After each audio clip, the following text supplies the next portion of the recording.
Un pleno total, un éxito rotundo desde el punto de vista de la elección. Era difícil imaginar algo mejor que esto. Yo creo que ni siquiera en el mejor escenario para el oficialismo podían esperar este escenario. Pleno total, y además ahora van a ver un pleno total que marca algo muy simple, ¿no? Para adelante, mirando para adelante. Que te hace coronar además la movida y el apoyo de Estados Unidos. También un pleno total ahí, de Trump, de Bessent, que obviamente consolida todo ese apoyo financiero, que le da mucho margen de maniobra a la política económica, no solamente en lo cambiario, sino en todo sentido, te despeja el horizonte para poder efectivamente hacerle el service al plan económico y pasar a una nueva fase con tiempo, que le da mucho margen en la política también al gobierno para pensar los cambios de gabinete. Pero insisto, todo esto en un marco donde además el discurso del presidente anoche fue directamente muy, muy preciso, ¿no? Fue el discurso ideal para coronar semejante victoria, ¿no? Un discurso muy cuidado, muy moderado, donde no solamente derrota al kirchnerismo, que queda efectivamente recluido como una minoría intensa que dificulta cualquier proceso de renovación en el peronismo, sino que también tiene como grandes derrotados a los gobernadores, que como decíamos ayer, pasaron de provincias unidas a provincias hundidas. Derrota total de Puyaro, de Yarlora, de Zahir en Jujuy, de Gustavo Sáenz en Salta. Es decir, ahí lo que eran los gobernadores con posibilidad de diálogo, con los cuales ayer el presidente les tendió una mano de negociación desde el triunfo total, quedaron muy, muy debilitados, con lo cual además al gobierno se le facilitan las cosas para formar una nueva mayoría con estos gobernadores, pero desde una posición de poder. Bueno, ahora vamos a analizar un poquito todo lo que ha pasado. Y una cuestión más que me parece muy relevante, ¿no? Algunos planteaban, no sé qué opinás vos, Martín, pero algunos planteaban, el resultado de semejante sorpresa, ¿no? ¿Por qué semejante sorpresa? Por un lado, yo creo que hay un problema enorme con el tema de las encuestadoras y demás, ¿no? Porque esto era un poco lo que se veía, por ejemplo, no sé, allá en marzo, abril, ¿te acordás? Este era el escenario que se pensaba en marzo, abril. Por eso Kicillof adelanta la elección en Provincia de Buenos Aires, temiendo una derrota en la elección de octubre. ¿Se acuerdan que se hablaba de eso? Y por lo visto, más allá de que pasaron cosas desde entonces y obviamente la economía se frenó y la situación económica empeoró, hay dos hipótesis muy simples. O una de dos, o la situación económica en la micro no era tan malo como en general se refleja y como venimos viendo que hablan los empresarios de distintos sectores, la construcción o la industria. Esa es la primera hipótesis, que yo no creo que sea esa. O dos, aún en esa situación muy mala de la micro y de lo que está pasando y que se frena la economía y todo lo que quieran, la dirigencia política opositora es tan mala, genera tanto pavor, tanto rechazo, que hay una parte importante de la sociedad que dice le ponemos una ficha a Milei para que pueda seguir con su programa económico, porque del otro lado es volver al pasado y nadie quiere volver al pasado, ¿no? Todas las sociedades votan hacia adelante. Yo creo que es esta segunda hipótesis más el impacto no menor de la desinflación, ¿no? No es lo mismo una inflación de 200% o 110% el año pasado, una inflación de 30% este año, 25-30%. Entonces, ese efecto más el espanto a una dirigencia política, fundamentalmente estoy hablando del peronismo, que no solamente no se puede renovar, sino que se sigue presentando siempre como lo mismo, bueno, me parece que efectivamente genera un triunfo muy fuerte de Milei en toda la línea, ¿no? En toda la línea.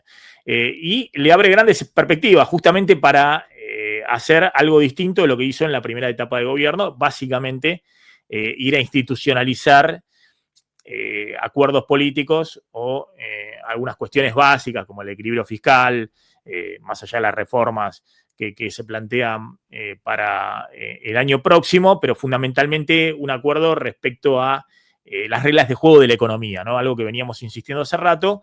Y ahora Milei, y va a depender de él, está en un escenario inmejorable para poder llevar adelante eso, ¿no? Pero bueno, Martín, no sé qué viste y qué estás viendo ahora, sobre todo, ¿no? Bueno, es una jornada tan histórica como la del 13 de agosto del 2019, pero para el otro lado. O sea, con subas Desde el punto de vista del mercado financiero. sí, Sí. sí, sí, sí. Subas en las acciones de 25% para arriba, hasta más de 50% en el caso de Grupo Superville. Por poner un ejemplo, subas de los bonos de entre 15 y 25%. Bueno, el Merval sube en dólares un 30%, sigue en terreno negativo en el año.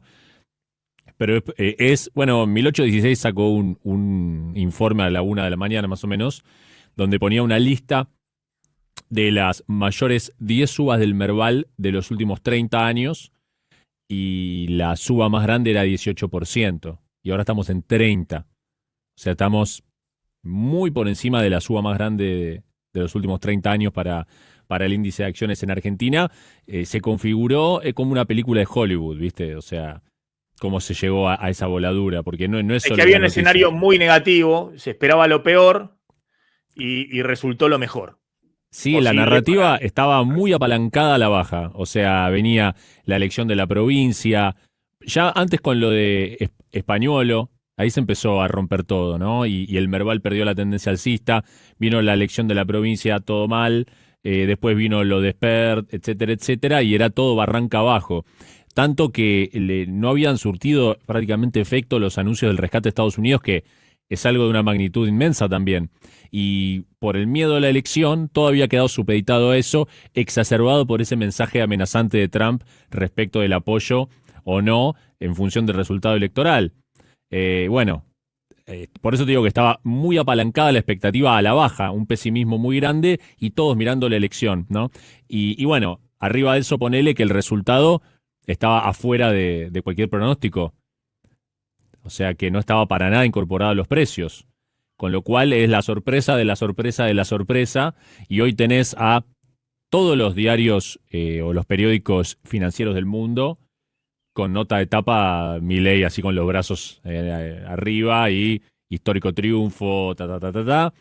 Y obviamente es una manija cósmica. O sea, tenés encima, digo, parece un guión de cinematográfico, pero tenés la soja volando a máximo del año, producto del acuerdo China-Estados Unidos, o sea, nada que ver con nosotros. Hmm. El petróleo y el gas subiendo por las sanciones de Estados Unidos a Rusia, nada que ver con nosotros. Entonces, soja, petróleo y gas subiendo. O sea, qué más queremos, no? Eh, Tenemos que la Fed esta semana va a bajar la tasa de interés otra vez y se espera que señale el fin del quantitative tightening, que es la reducción de la hoja de balance, o sea que la Fed deje de reducir su hoja de balance, con lo cual haya más liquidez global. Y eso es bullish para mercados emergentes. El índice latinoamericano de acciones viene 25% positivo en el año, cuando el Merval el viernes estaba 50% negativo en el año. Entonces, el desfasaje entre Argentina y la región era muy grande y tiene para recuperar. Es como por donde lo veas, era como un resorte comprimido el Merval y bueno, ahí lo tenés. Y el riesgo país cae a la zona de 600 puntos, acercándose mucho a la zona de rollover, superando la baja del día del anuncio del rescate de Besant, que fue una baja histórica, pero que después empezó a subir otra vez el riesgo país y ahora lo tenemos que bajó como de 1100 a 600. Impresionante caída también. Eh, y acá entramos en el tema del dólar, ¿no? Que es lo que está un poco diferente. Hablábamos de la comparación con las PASO 19. En las PASO 19 el dólar subió 50%. Hoy el dólar está bajando nada más que un 6%, igual que en las dos veces, el primer anuncio de Besant, primer tweet de Besant, bajó 6% el dólar. Y después en la primera intervención, donde vende 24 millones, porque el dólar había vuelto al lugar inicial, vuelve a bajar 6%. Hoy baja 6% a los 1.400 pesos del dólar mayorista, solamente 92 pesos abajo del techo de la banda. Y la curva de dólar futuro, que cae también, de enero en adelante sigue por arriba del techo de la banda. Es decir, que aún en este escenario inmejorable, irrepetible en la historia prácticamente de euforia financiera, no se me ocurre que para que esto vuelva a pasar probablemente nunca más vuelva a pasar así, el mercado sigue considerando que las bandas no se van a mantener. De hecho, estoy viendo un informe de UBS que salió hace un rato, el banco de Y lo ven como inversión. y lo ven como algo positivo eso. No, digo, lo, el VS y lo que muestran los precios del mercado Sí. es que aún en este escenario inimaginablemente positivo, siguen pensando que las bandas se van. VS dice directamente, el próximo test crucial, dice, es probable un cambio a el sistema de FX, de cambiario, ¿no? Es que, a ver, sí, totalmente, pero lo decimos y ahora analizamos un poquito también la elección y las declaraciones de Milei. Habló Trump también, obviamente coronando también un pleno muy importante en Argentina. Dijimos, con un triunfo de Milei le daba aire al gobierno para, de alguna manera, recalibrar el plan económico, ¿no? Eso es lo que le daba aire. Pero estábamos pensando en un triunfo donde sacaba, ¿te acordás que decíamos 35, 37, 2 puntos de diferencia arriba? Un poco el escenario que preveían todos. Y se descartaban los escenarios extremos. Uno que perdía por mucho u otro que ganaba por mucho. Bueno, se dio el escenario extremo donde está clarísimo, digamos, que el país se pintó de violeta. Y que no solamente el gobierno consigue 10 puntos de diferencia a nivel nacional con el kirchnerismo o el peronismo aliado al kirchnerismo. Estamos hablando casi 41 a 31. 41 a 31. Sino que lo consigue con triunfos muy contundentes en Córdoba y en Santa Fe y en Mendoza, las 3 provincias más grandes después de la provincia de Buenos Aires, y consigue también un triunfo, la verdad, histórico, seguramente épico, diría el gobierno, en la provincia de Buenos Aires, dando vuelta 14 puntos abajo. Pero contra el peronismo unido. Contra todo el peronismo unido. Es decir, este es un triunfo mucho más significativo que el que tuvo Macri en 2017, que también sacó 42% a nivel nacional contra 32% del peronismo. Pero con una gran diferencia, que en aquel entonces el peronismo iba dividido. Massa iba en la provincia de Buenos Aires como candidato a senador y quedó afuera, y sacó 15 puntos. Y eso le restaba en mayor parte a Cristina. Y también había ido Randazzo por afuera. Acá fue Randazzo y quedó licuado.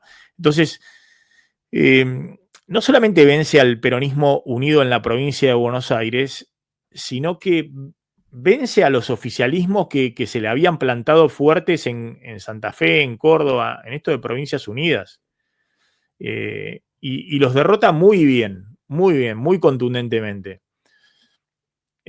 El otro dato que a mí me parece fuerte, Martín, es que en realidad esa diferencia 41-31, mira, vamos a ver el total país y ya volvemos por la economía, porque esto me parece muy relevante me parece. Esa diferencia, en realidad, como dice Milei, es mayor la diferencia, porque al 31 si vos le querés poner, a ver si tengo el total nacional, para un segundito, a ver si tengo por acá el total nacional. Si vos le ponés 31 ¿cómo se llama? Unión, a Fuerza Patria, en realidad está sumando ahí a peronismos que se van a dar vuelta dentro de 10 minutos y van a volver a negociar con el gobierno. Por ejemplo, los peronismos que ganaron de Jaldo en Tucumán o el de Jalil en Catamarca. Entonces, Fuerza Patria sacó 25% de los votos. Y después hay que ver si llegan al 31, al 32, al 30%. Pero hay una diferencia muy contundente de La Libertad Avanza de más de 10 puntos, te diría, respecto al resto del peronismo. Y con una posibilidad de negociar, no solamente con las Provincias Unidas, sino con algunos gobernadores que se los ve en el espacio del peronismo, o con, ni qué decir con gobernadores que no están en Provincias Unidas, como Sáenz en Salta, o incluso te diría con Gerardo Zamora en Santiago del Estero, que es visto como un cristinista total y demás. Todos esos van a negociar con el gobierno nacional. Entonces, el discurso de Milei anoche, perfecto, entendiendo eso, que Milei cambió totalmente ahí el discurso, y me parece que hizo el discurso perfecto. No sé si Martín eso también ha tenido impacto, pero el discurso de Milei anoche fue gobierno para todos los argentinos, no solamente para los que nos votaron. Viste que ya no está el tema de argentinos de bien, solamente los argentinos de bien, sino para todos los argentinos, no solamente para los que nos votaron. Hay 2/3 que están acompañando la idea de que no hay que volver atrás. Voy a negociar con gobernadores que por suerte, dice, salieron segundos en sus provincias, diciendo los derroté, pero no los verduguea, no dice son las ratas inmundas, todo lo mismo, degenerados fiscales, sino que saben sumar, que saben entender que no quieren el déficit fiscal, que entienden que hay que hacer reformas, es decir, les tira, si se quiere, una soga para una eventual negociación, y aísla el kirchnerismo, solo aísla el kirchnerismo.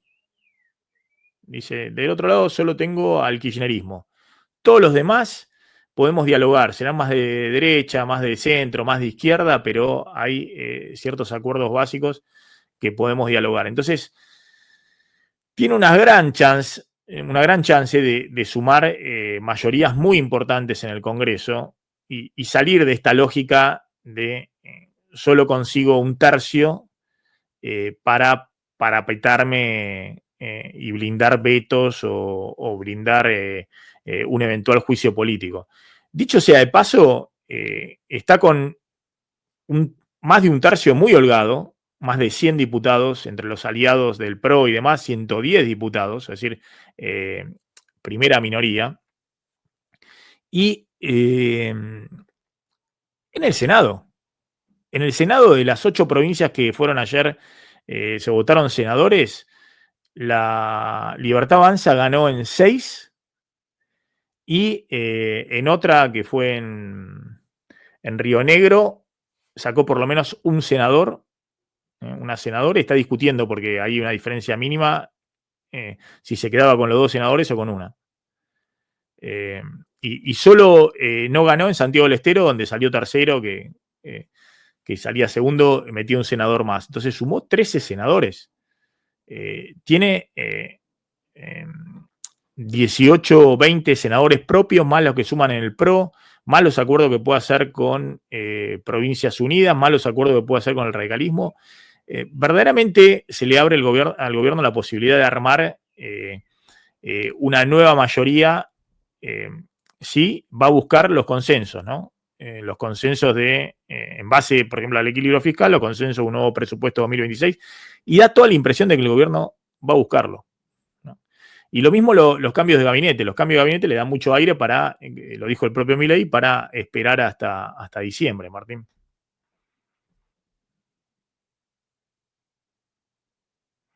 Estás muteado o no te escucho. Ahí está. Sí. Ahí está, sí. No, es que hay un ruidito, entonces. Sí. Había 2 grandes controversias, ¿no? Se hablaba, bueno, después del resultado, ¿qué era lo más importante que todos iban a mirar?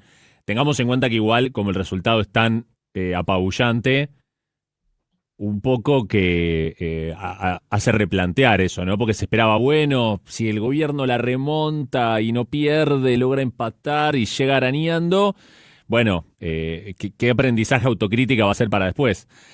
Al ser tan arrolladora el triunfo, esas cosas que todos esperábamos que pasen después, me parece que pierden un poco de fuerza, pero una era el llamado al diálogo, y afortunadamente no pasó, que por el triunfo arrollador Milei se suba al caballo y abandone esto del diálogo. No, eso es una sorpresa positiva, aún pudiendo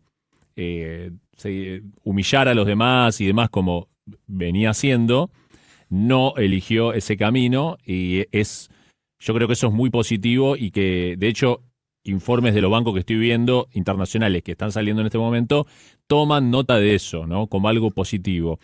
Después está el tema del régimen cambiario, como te digo, que todavía queda por verse, pero como es tan sorpresivo en la diferencia que obtuvo la Libertad Avanza, me parece que esas dos grandes focos de tensión bajan un poco, ¿no? Aunque siguen ahí, pero pasan a un segundo plano, ¿no? Pero sin duda es muy positivo y no sé si tuvo que ver directamente con un pedido expreso de Estados Unidos, lo cual puede ser, pero bueno, no importa por qué fue, evidentemente es un camino constructivo, no solo para el oficialismo, para los acreedores de Argentina y para los propios Provincias Unidas que Milei tranquilamente podría haberlos aplastado o humillado porque fue medio un blooper lo que hicieron, ¿no? Y no, No, no no, eligió pero eso.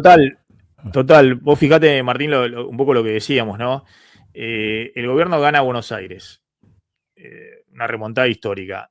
En la ciudad de Buenos Aires saca el 50% Bullrich, una elección de las mejores históricas, se llevó todo el voto del PRO, estuvo unificado, polarización total y dejó al peronismo con su 30% histórico, incluso menos en la lista de diputados.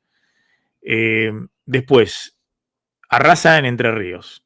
En Entre Ríos tiene una diferencia sobre el peronismo que estaba fuerte junto con Frigerio, ¿no? Que son los que acordaron, los únicos que acordaron con el gobierno fueron Frigerio, Esdero en Chaco, donde también gana muy bien, y Cornejo en Mendoza. En realidad, acordaron obligados, porque si no, perdían la elección estos gobernadores.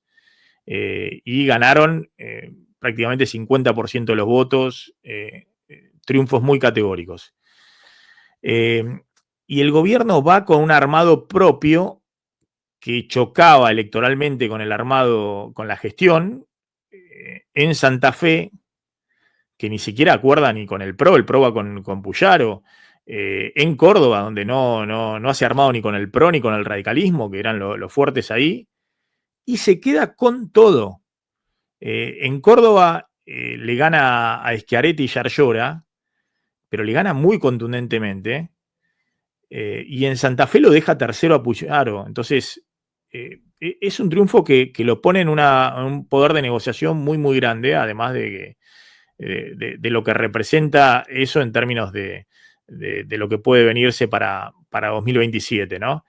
Y después, al otro gobernador de Provincias Unidas, a ir en Jujuy, le gana también en Jujuy, insisto, un armado exclusivo de la Libertad Avanza, le gana a Gustavo Sáenz en Salta, que no estaba en Provincias Unidas, que era súper mileísta, pero se puso picante los últimos meses, fue con el poncho rojo a cantarle ahí reclamando fondos a Plaza de Mayo, le gana.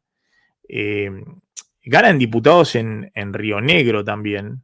Le gana a Rolo Figueroa, que es un gobernador que tiene una muy alta adhesión en Neuquén, y le gana con la lista de la Libertad Avanza a un armado muy amplio que tiene Rolo Figueroa ahí en Neuquén.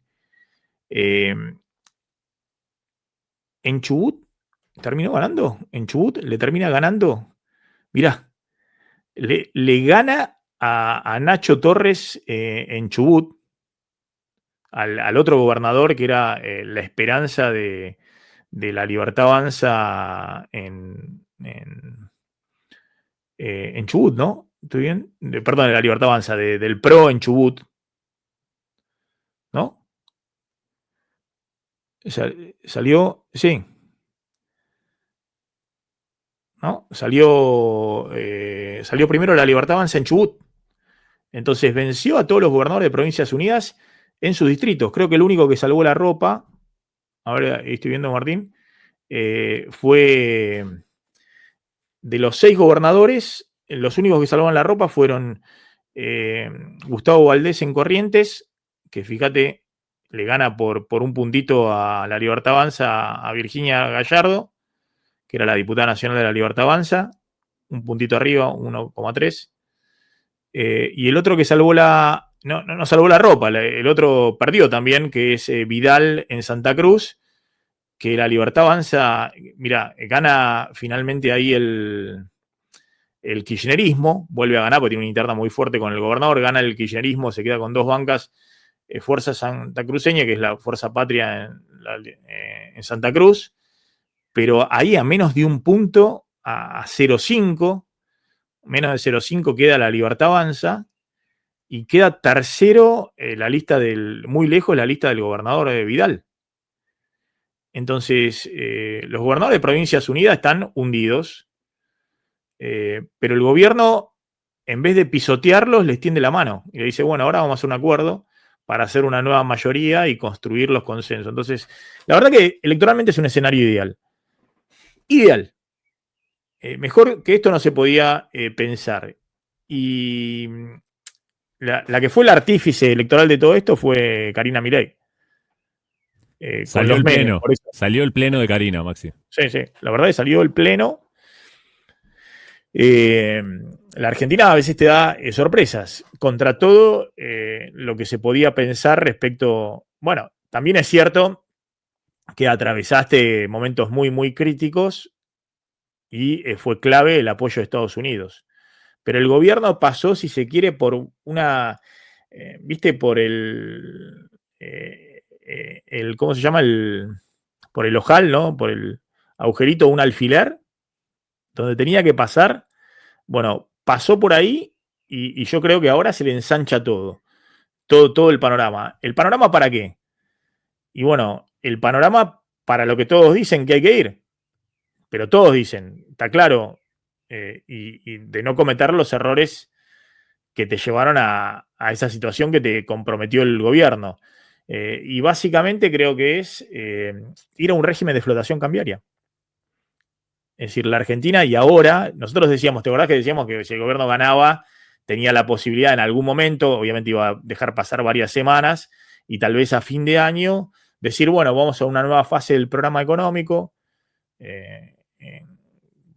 van a redefinir las metas de acumulación de reservas, las metas con el fondo, todo eso se va a redefinir, y en algún momento la Argentina va a ir a la libre flotación, que es lo que siempre quiso Milei, que es lo que decía que iba a hacer, pero como régimen de transición se pusieron las bandas cambiarias.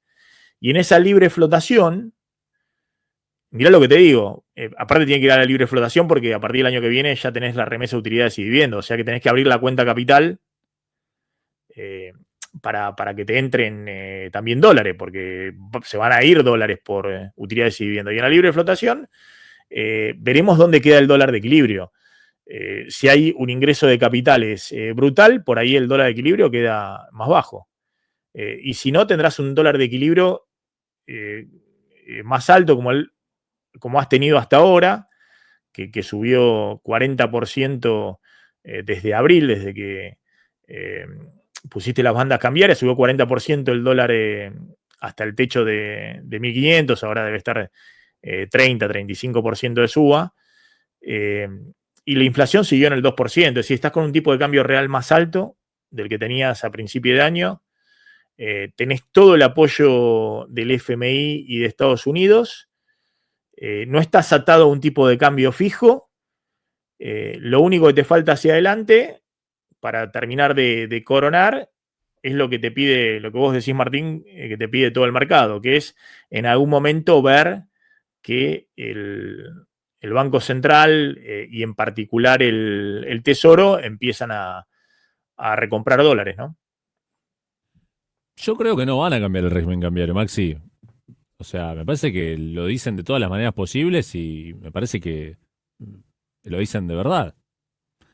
No, insisto que no es que yo digo que es lo que hay que hacer ni nada, ¿eh? Yo no sé qué es lo que hay que hacer, pero me parece que no van a cambiar el régimen cambiario. Ni siquiera lo van a actualizar las bandas, nada. O sea, eso es lo que parece.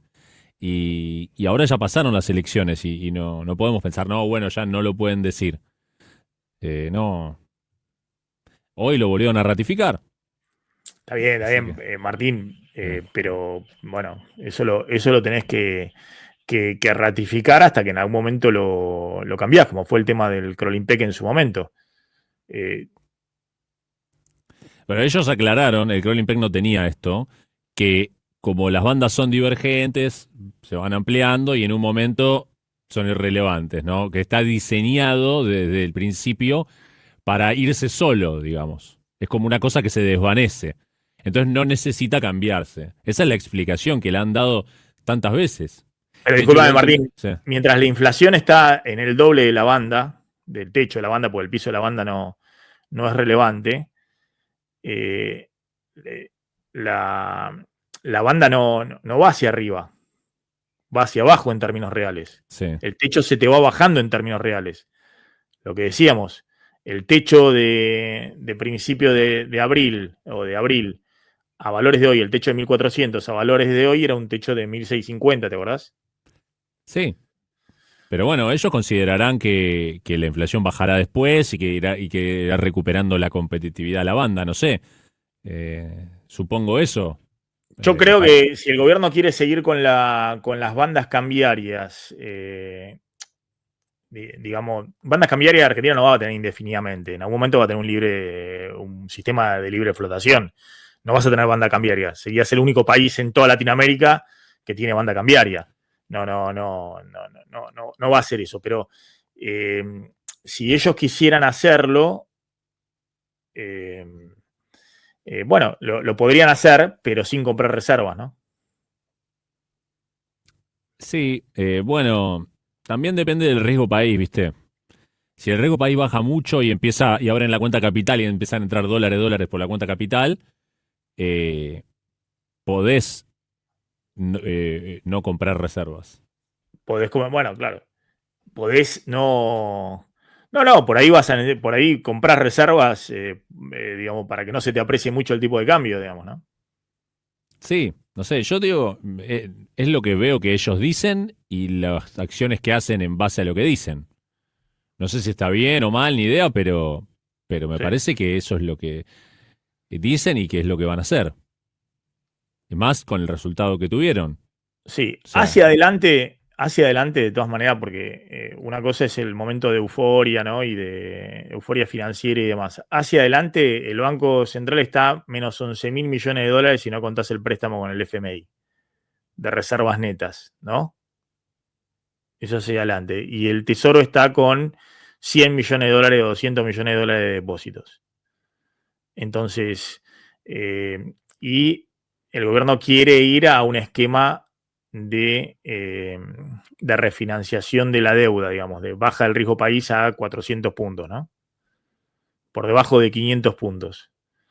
Yo creo que el gobierno va a ser muy agresivo en todo el tema de recompra de deuda, ¿viste? Van a aprovechar el momento para anudar alguna operación que signifique una baja adicional del riesgo país.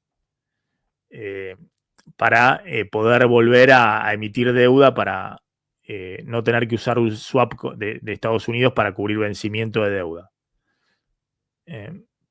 Pero bueno, vamos a ver. Alguien diría, lo ideal en este esquema es, bueno, así como consolidás el equilibrio fiscal, ir a otro régimen cambiario. Así como el crawling peg era transitorio y te fuiste a la flotación entre bandas, en algún momento dejar atrás las bandas y irte a una flotación completa, ¿no? sí, no sé, yo creo que todos dan por sentado eso, pero no sé, me parece que no está claro que va a pasar eso. Pero bueno, Eh, igual si eliminaran las bandas, probablemente el dólar de equilibrio, con este riesgo país y este resultado político, no sería mucho más arriba del actual. Y eso te lo muestra que aún con el resultado actual, digamos, el dólar ha bajado poco. O sea, estamos probablemente más o menos cerca del dólar de equilibrio, que no sabemos cuál es, pero en ese equilibrio entra en juego cuál es el riesgo país. Y bueno, si entra a la zona de rollover el riesgo país, el dólar requerido va a ser menos, el más dólar de bajo. equilibrio va a ser más bajo, sí. Sí, de todas maneras, Martín, a ver, ahí estamos viendo, por ejemplo, Marul, no sé, vos viste el de 1816, no sé qué dice, pero Marul planteaba escenario de triunfo para el oficialismo, obviamente veníamos diciendo, planteamos, bueno, ¿cuánto baja el dólar? Era una pregunta, pero bajaba, podía bajar a un piso de 1.300, 1.350, donde en teoría tenía que aparecer nuevamente el tesoro del argentino de Estados Unidos, eh, comprando dólares, ¿no? Recomprando dólares, en parte para recomponer los que vendieron. El Tesoro de la Argentina necesita comprar dólares, porque vos tenés que pagar los servicios de la deuda en dólares, los intereses. Argentina necesita comprar dólares, el Tesoro necesita comprar dólares. Pues si no pagas los servicios de la deuda en dólares, aumentás la deuda en dólares con acreedores privados. Es parte del modelo de baja de riesgo país que el Tesoro compre dólares. Entonces la pregunta es, ¿cuándo empieza a comprar dólares? Ahora no se está viendo nada, digamos, no hay operaciones importantes que le estén poniendo un piso al dólar. Martín, ¿estás viendo algo en particular? Sí. Sí, está viendo. Bueno.